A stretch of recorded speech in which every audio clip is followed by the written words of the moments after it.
Página 189. Mas por que toma a gente tais precauções? Ora, aí está onde a porca torce o rabo. É por causa do diabo de uma alma danada que empesta estas paragens.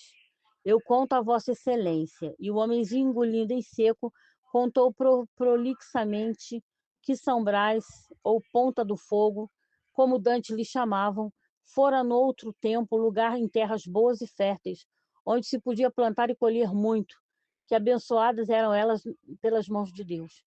Mas que uma vez aparecera por lá o célebre assassino Bernardo, terror do Rosário e sobressalto dos fazendeiros. E depois de uma vida errante pelo sertão, roubando e matando, meteu-se na ponta do fogo e aí estourou.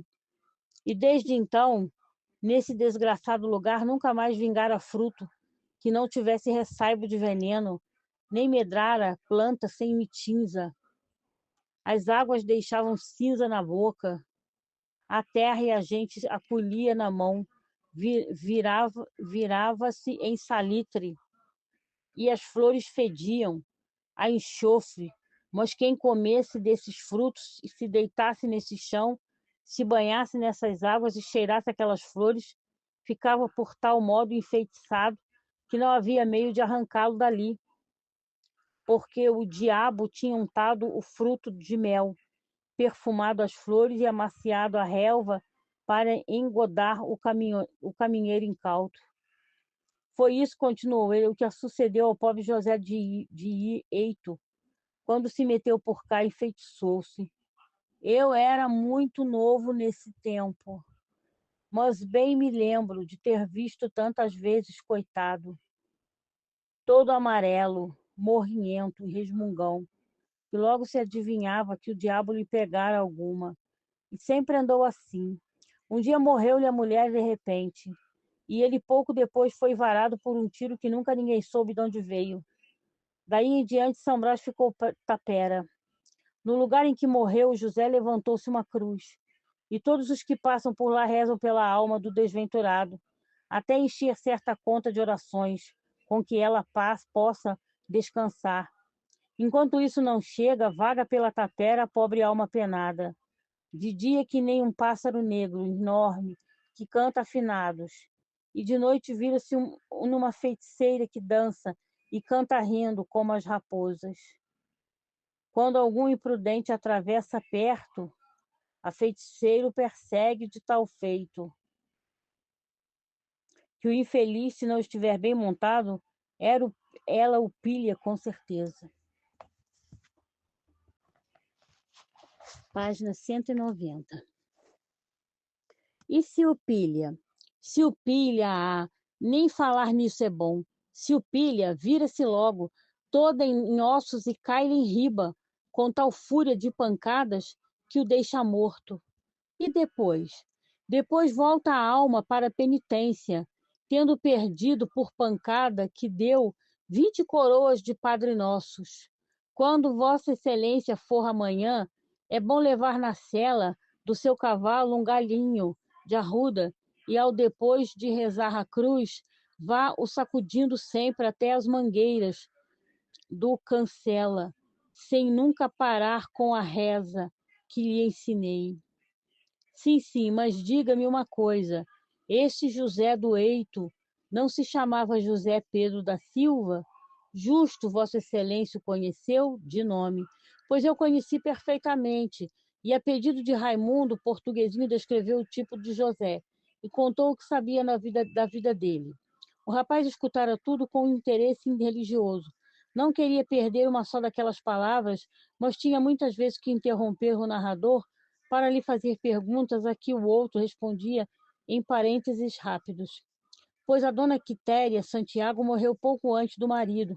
Eu fui vê-la e, olhe, Vossa Excelência, que de bonitona que era, ficou horrível. Estava mais roxa que uma berinjela. Não tinha filhos, nunca os teve, nem o marido, sim. Este podia ter algum filho natural. Não que eu saiba, não tinha. Nem consta de alguma parenta que vivesse na fazenda em companhia do José. Sei cá, mas Alguma irmã de Dona Quitéria, ou talvez alguma amiga, hein? Veja se lembra. Qual que? Viviam com o contrário muito sós. Dona Quitéria, a única parenta que tinha era a mãe. Esta andava sempre de ponta com o genro e não saía da sua fazenda, que vem a ser aquela em que está hoje. Hoje o Cancela, a fazenda do Barroso. É verdade. Sabe quem pode informar bem estas coisas? O senhor vigário. Ele ainda vive na cidade, hoje é cônego, pois era muito unha com carne do José do Eito. O cônego Diogo, justamente. Ele é que era o vigário desta freguesia. Ora, quanto tempo lá vai. Ah, o cônego Diogo era o vigário desta freguesia e muito da casa dos Santiagos? Sim, senhor. E ele está aí, que conta a quem quiser ouvir as voltas que deu para desencantar São Brás, coitado. Nada conseguiu e quase que ia sendo vítima de sua boa vontade. Ele também acreditava na feitiçaria? Se acreditava, pois se ele a viu, que o disse. E olhe, Vossa Excelência, que o cônego não é um homem de mentiras. Afirmava que havia em São Brás uma alma danada, e não gostava até que lhe falasse muito nisso. Proibia-o expressamente, sob pena de excomunhão. Se acreditava, é boa. Porque foi então que ele abandonou a paróquia, tendo aqui nascido gozando da mais alta consideração e recebendo como recebia presentes e mais presentes de toda a freguesia. Eram bois, carneiros, capados, muita criação. Ele está aí na cidade que o diga. Raimundo caía de conjectura em conjectura. Ele era então bastante amigo do José da Silva, o cônego? Se era, coitado. Amigo, muito bom amigo. Quando assassinaram o pobre homem, o senhor vigário nem quis espargir-lhe a água benta, mandou o sacristão. Não podia encarar o corpo do José e veja, Vossa Excelência, meteu-se em casa e pouco nada apareceu até que se retirou para sempre cada vila. Todos nós sentimos deveras semelhante retirada. Estávamos tão acostumados com ele. Eu, nesse tempo, trabalhava nas terras do Coronel Rosa. Tinha os meus 20 anos e ainda estava solteiro, assistia a tudo. Página 192. Meu rico senhor, lembro-me como se fosse ontem. A fazenda, essa foi logo abandonada. Ninguém quis saber mais dela, pois todas as noites quem passasse por aí ouvia gritos medonhos de arrepiar o couro.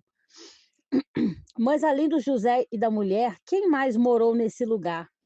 Ó Messa, a escravatura e o feitor. Não digo senhores.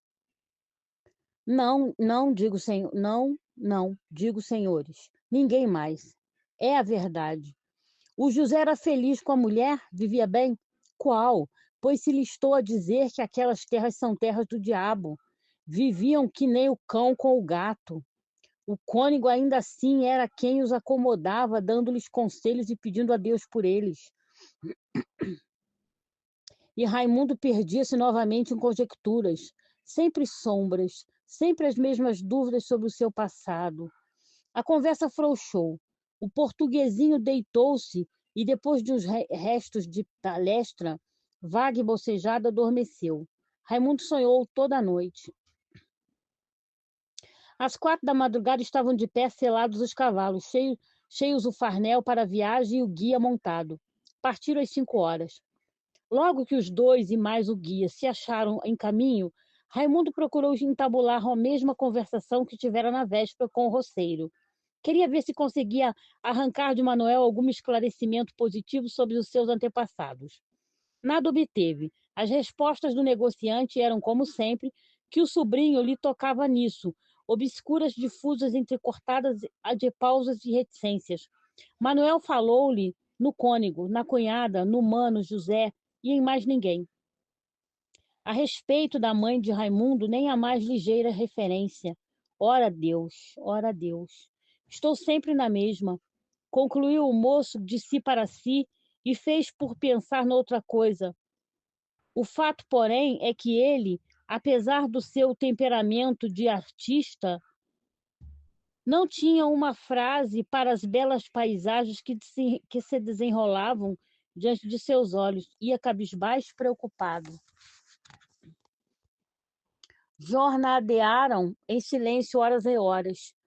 De vez em quando, o guia, com o seu ar triste de sertanejo, levava-os a uma fazenda ou a um rancho, onde os três descansavam e comiam, para tornar logo o cavalgar por entre as melancólicas carnaubeiras e pindovais da estrada. Raimundo sentia-se aborrecido e impacientava-se pelo fim da viagem. Seu maior empenho era visitar São Brás.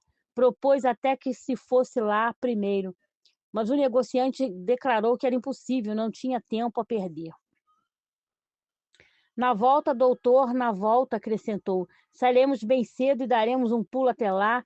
Lembre-se de que nos esperam e não seria razoável bater fora de hora em casa de uma família. O outro consentiu, praguejando entre dentes, contrariado e cheio de tédio. Que grandíssima estopada! O diabo de tal fazenda do inferno parecia fugir diante deles. Não se rale, patrãozinho, é ali quase, disse compassadamente o guia, espichando o beiço inferior. Meta a espora no animal que talvez chegaremos com um dia. Ah, suspirou Raimundo desanimado por ver o sol ainda alto e compreender que tinha que caminhar até a noite. E deixou-se cair numa prostração mofina, a fitar as orelhas do burro, que arfavam com a irregularidade monótona das asas de um pássaro voando. Cá está, exclamou Manuel 2 horas depois, chegando a um lugar mais sombrio do caminho. Que é? Ia perguntar o moço quando deu por sua vez com uma cruz de madeira muito tosca e arruinada. Ah, foi neste lugar assassinado José. Todos pararam e o guia apeou-se e foi rezar de joelhos ao cruzeiro. Reza pela alma de seu pai, meu amigo. Neste lugar foi ele varado por uma bala. E o assassino? Perguntou Raimundo depois de um silêncio. Página 194.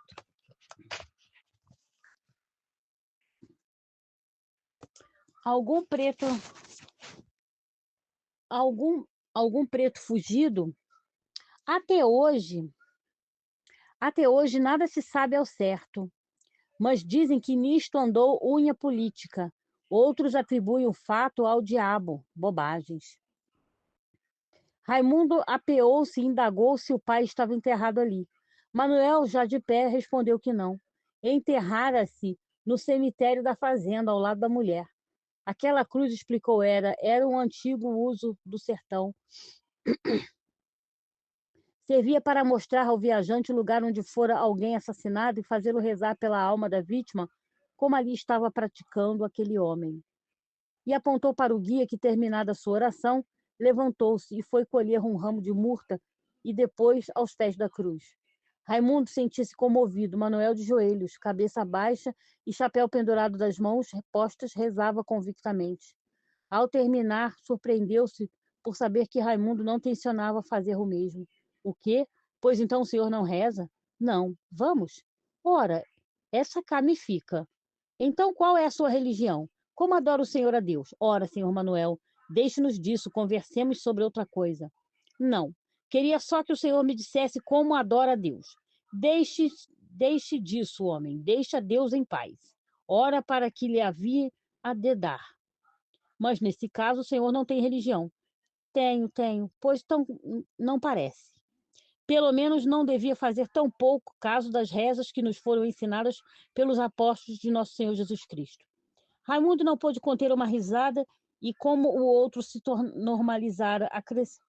formalizara, acrescentou então sério, que não desdenhava da religião, que a julgava até indispensável como elemento regulador da sociedade, afiançou.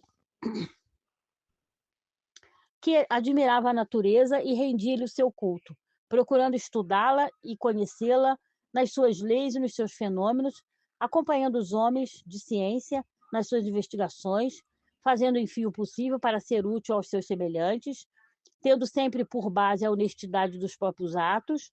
Montaram de novo e puseram-se a caminho.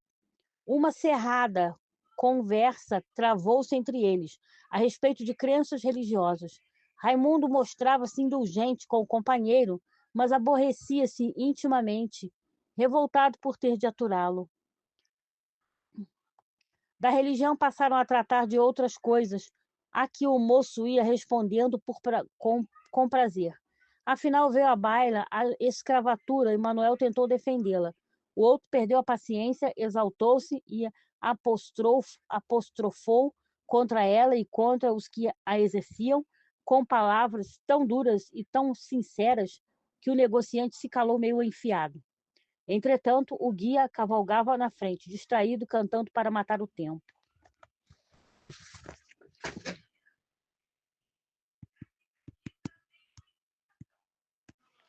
Página 195. Você diz que amor não dói, no fundo do coração. Queira bem e viva ausente, me dirá se dói ou não. Caminharam meia hora em silêncio. O dia declinava. Os primeiros sintomas da noite levantavam-se da terra, como um perfume negro. As aves refugiavam-se no seio embalsamado da floresta. A viração fresca da tarde eriçava os leques das palmeiras, enchendo os ares de um doce murmúrio voluptuoso. Tenho paurado tanto, disse por fim Raimundo, com certa perplexidade, e todavia não tratei do que mais me interessa. Como assim? Lembro-me o senhor que outro dia pedi-lhe uma conferência em seu escritório ou porque o meu amigo se esquecesse, ou porque mesmo não houvesse ocasião, o certo é que não chegamos a falar. E, no entanto, o assunto é de suma importância para ambos nós. E o que vem a ser?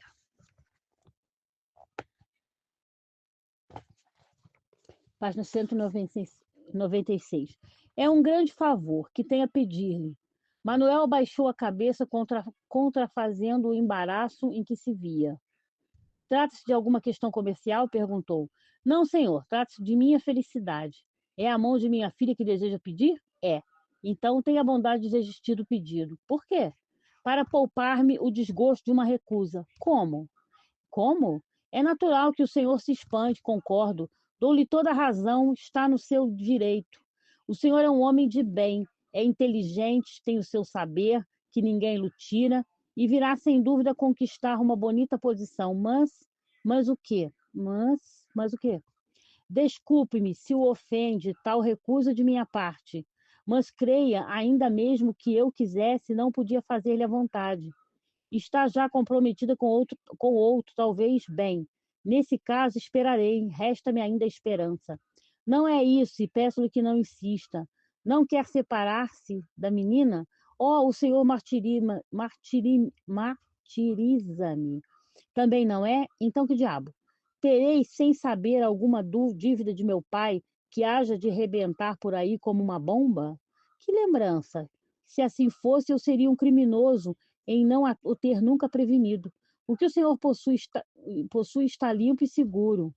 Preso contas quando quiser. Presto contas quando quiser. Ah, já sei. Tornou Raimundo com um vislumbre rindo. Não quer dar sua filha a um homem de ideias tão revolucionárias? Não, não é isso. E fiquemos aqui. Sei que o senhor tem direito a uma explicação, mas acredite que, apesar da minha boa vontade, não a posso dar. Ora esta, mas então por que é? Não posso dizer nada, repito. E peço-lhe de novo que não insista. Esta posição é para mim um sacrifício penoso, creia. De sorte que o senhor me recusa a mão de sua filha? Definitivamente? Sinto muito, porém, definitivamente. Calaram-se ambos e não trocaram mais palavras até a fazenda do Cancela. Página 197.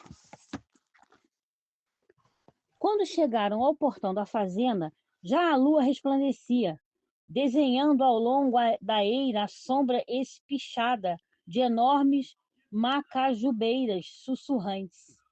Fazia um tempo magnífico, seco, fresco, transparente, podia ler-se ao luar. O guia sacudiu com vigor a campainha e gritou: "Ô de casa!" Seguiu-se uma gazarra de cães. Veio abrir um preto, munido de um tição, que trazia sempre em movimento para conservá-lo aceso. Boa noite, tio velho, disse Manuel.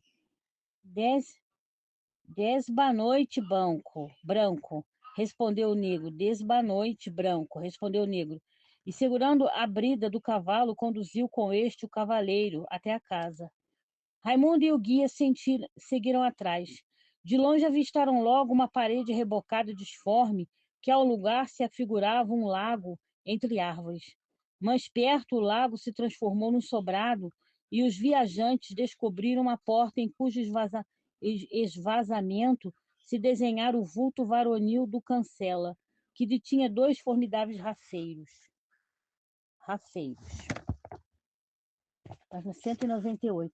Ora viva! Gritou o dono da casa, e voltando-se para os cães, que insistiam em ladrar.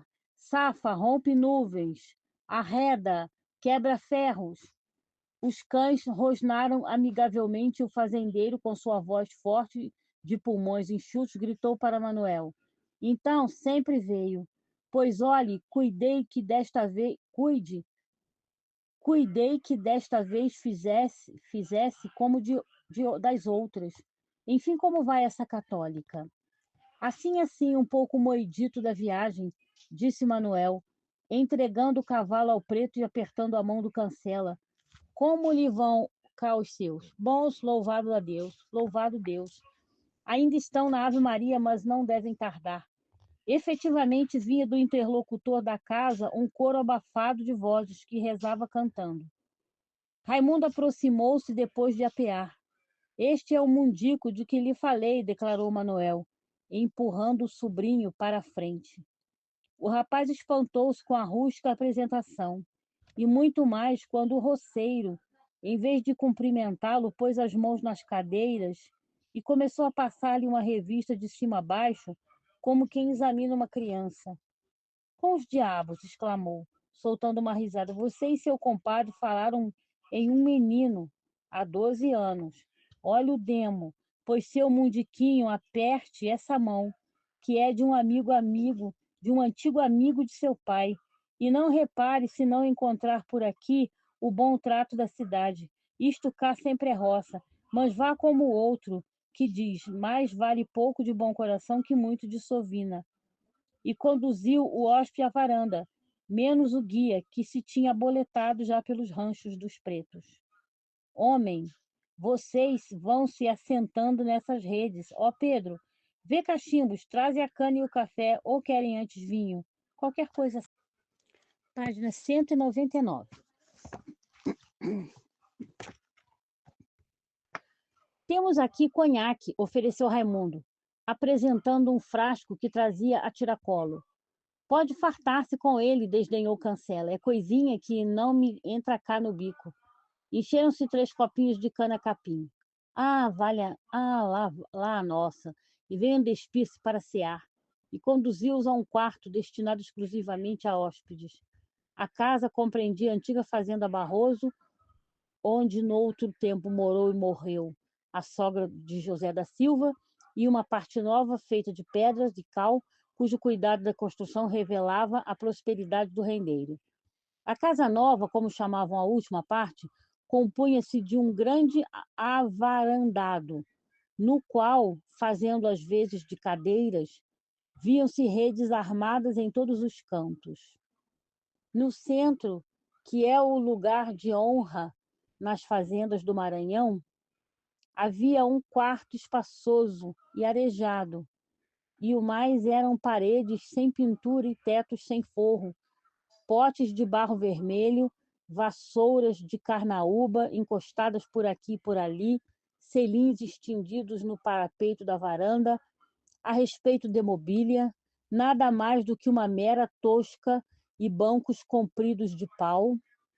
O paiol da farinha era por baixo do sobrado, onde se encontravam enormes baús forrados de couro, com umas 70 redes destinadas aos hóspedes. A adega ao lado do paiol. De fora ouviam-se os grunhidos preguiçosos dos porcos no chiqueiro, e do fundo do quintal sobrado pelos ventos da noite vinha um cheiro bom de jasmins de caiana, lírios do Peru e resedais de manjeronas. Quando os três voltaram do quarto, já a filha e a mulher do fazendeiro tinham vindo da reza. Manuel apareceu enfranhado comodamente num paletó de brim pardo e num par de tamancos. Raimundo não mudara de roupa, apenas banhara o rosto e as mãos e penteara os cabelos. A mulher do Cancela punha a mesa para a ceia. A filha correra esconder-se no quarto, espiando as visitas por detrás da porta, com vergonha de aparecer. Página 200. Anda pra cá, Angelina, gritou o roceiro. Pareces um bicho do mato, nunca viste gente, rapariga. Foi ter com ela e obrigou-a a sair do esconderijo. Ora, vamos, fala direito, não estejas a esconder o rosto, que não tens do que os esconder. Vamos. Angelina apareceu com muito acanhamento e foi cumprimentada. Então ralhou o pai, e com a cabeça que se responde: Ah, que estás cada vez mais matuta. Que mal te fez este pobre cabeção para uma tratares desse modo? Olha que o rompes estonteada. Angelina, muito contrafeita, abaixara o seu rosto moreno, agora mais corado sobre o frouxo do riso da escalistração que a dominava. Então, de que tanto ris, sua feiosa? Esta última palavra era uma injustiça que o Cancela fazia à filha. Raimundo, ao apertar-lhe a mão, desenvolta e maltratada, compreendeu logo que estava defronte de uma bonita e toleirona sertaneja, inocente e forte como um animal do campo.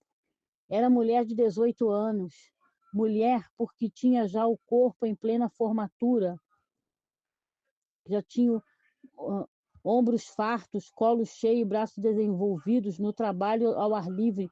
Boa mulher para procriar, pensou ele.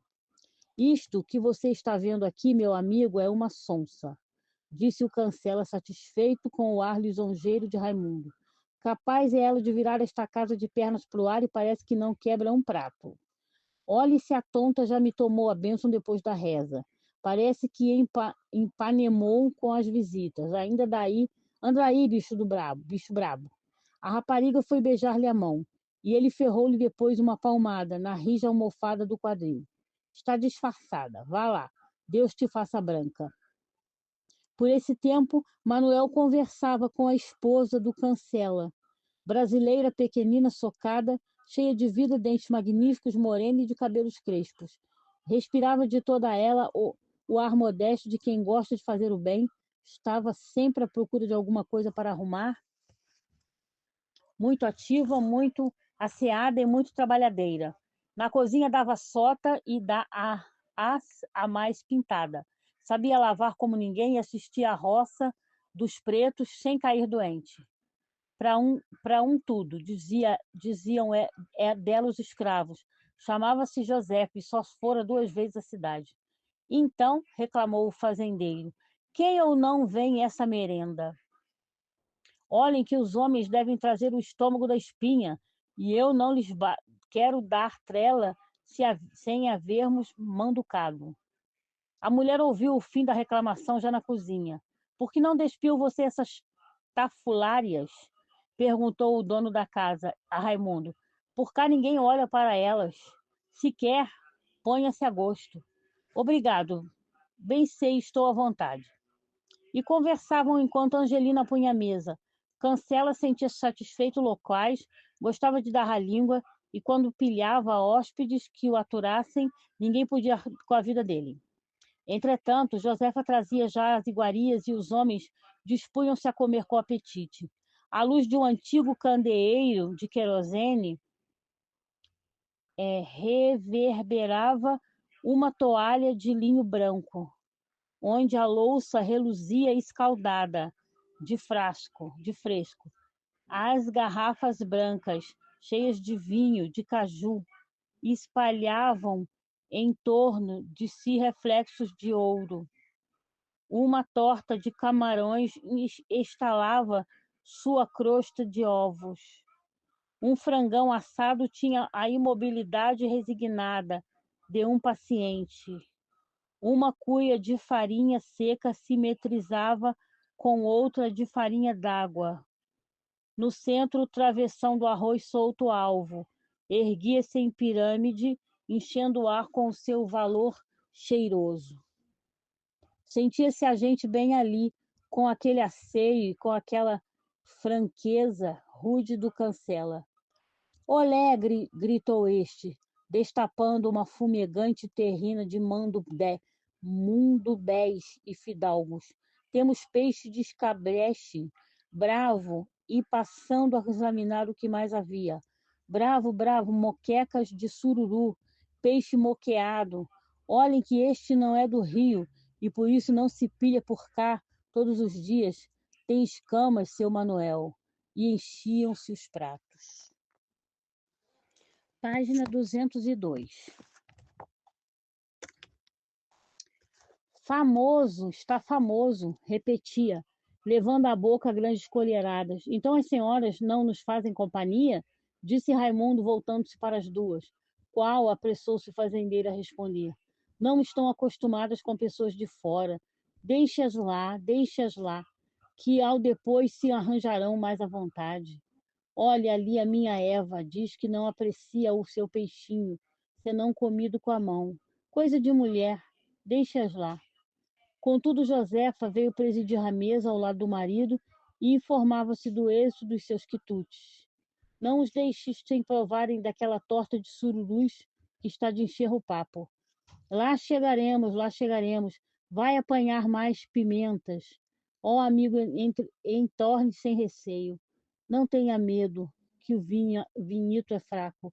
Seu Manuel, seu Mundico, topemos a memória do velho amigo José da Silva.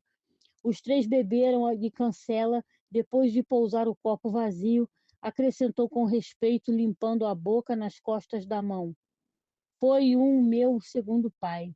Quando arribei por estas terras, no tempo da minha defunta patroa, Dona Úrsula Santiago, não tinha de meus pais do que saúde.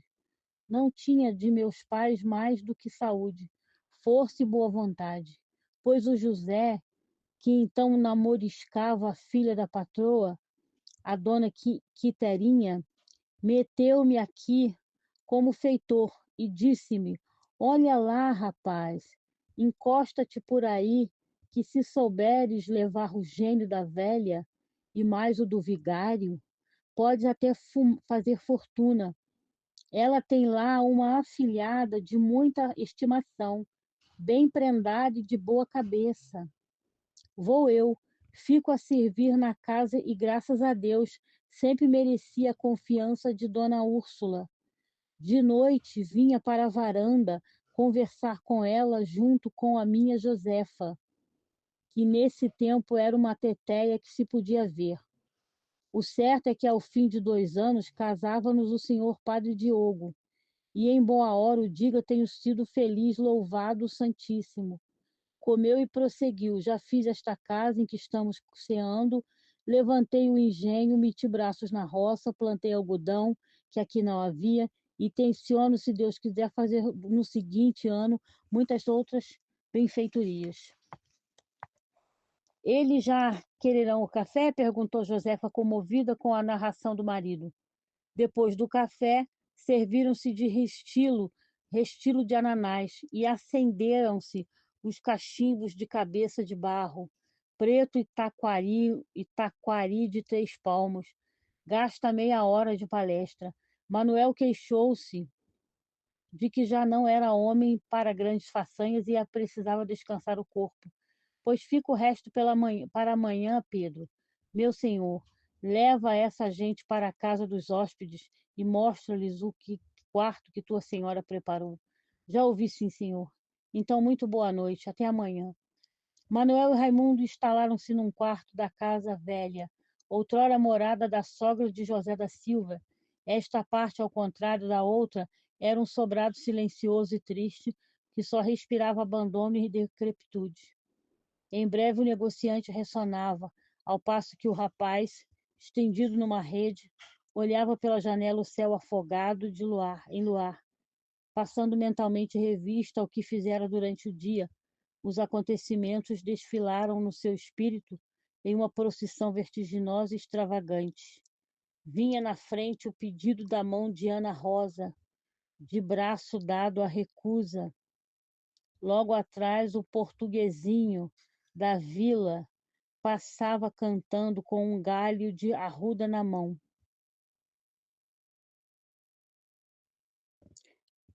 Por São Brás, passo aqui sem levar cruz. Seguia-se uma infinidade de imagens fantásticas, o pássaro negro cantando afinados, a feiticeira que se transformava em ossos, e seguia-se o cônego Diogo, remoçado, cercando de desvelos a sogra de José da Silva, formada imaginariamente pelo tipo de Maria Bárbara. Página 204.